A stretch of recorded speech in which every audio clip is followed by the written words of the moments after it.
সূর্যের বাড়াবাড়ির যেন শেষই নেই। কোনো কিছু না জেনে না বুঝে বারবার দীপার দিকে আঙুল তুলছে। দীপাকে কষ্ট দিচ্ছে সূর্য, যেটা দেখে পরিবারের কারোরই ভালো লাগছে না, কিন্তু কেউ কিছু করতেই পারছে না। তবে আজ তো সব সীমা পেরিয়েই গেল সূর্য।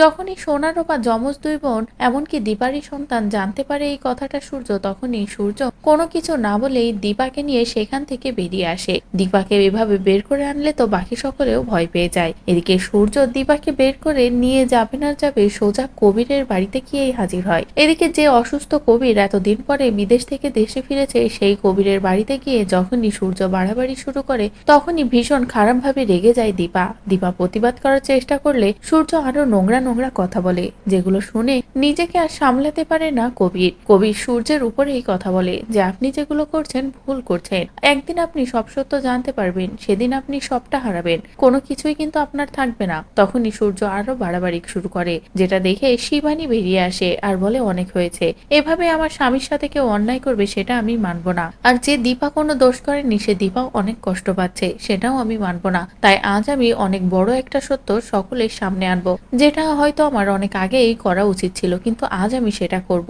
বলেই শিবানী সোনা ও রূপার ডিএনএ রিপোর্টটা সূর্যের হাতে তুলে দেয় আর বলে, এই যে দেখুন, আসল রিপোর্টটা দেখুন, সোনারূপা আপনার সন্তান, কবিরের নয়। যাকে নিয়ে নোংরা নোংরা কথা বলছেন সে সম্পর্কে তাদের মামু হয়, অন্য কিছুই নয়। আর আপনি যে ওদের আসল বাবা এটা ভেবে আমার না খারাপ লাগছে, কারণ আপনি নিজের সন্তানকেই চিনতে পারলেন না। নিজের সন্তানকে এত বছর কাছে রেখেও বুঝলেন না যে ও আপনারই রক্ত, আর এটা ভেবে আমার আফসোস হচ্ছে।